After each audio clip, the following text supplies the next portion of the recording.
Elle est heureuse de partager son projet tout neuf avec ce public qu'elle aime tant. Nouvel album, nouvelle équipe, Rokia Traoré s'est entourée de musiciens africains et européens. Elle a écrit et composé au Mali, puis enregistré à Londres.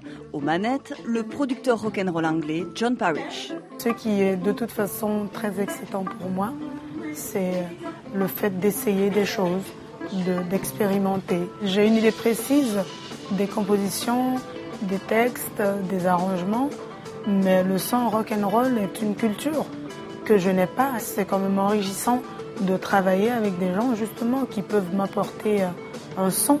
En ce qui concerne John, c'était un son. Un son électrique marié aux instruments et voix africaines, chanté en anglais, français ou bambara.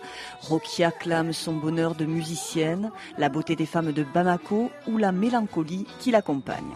Mélancolie, compagnon fidèle de ma solitude. Et puis il y a ce titre, celui de l'album Beautiful Africa, écrit en urgence pendant la crise qui a déchiré son Mali. Combine fratricide, bonnes intentions destructrices, accablé, le grand Mali chavire. Après ce qui est arrivé au Mali, on se dit bon, désormais, qu'est-ce qu'il y a à perdre?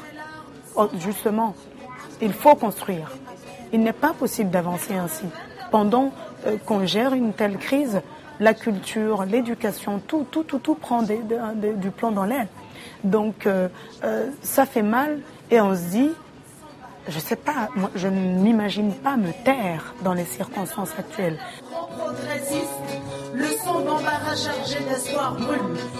Peu importe le risque que mes propos soient mal compris, je me dois d'avoir une opinion et de l'exprimer. Si on veut avancer et faire en sorte que ce qui est arrivé n'arrive plus jamais, il faut que chacun mesure sa responsabilité dans ce qui est arrivé et qu'on doit changer de mentalité.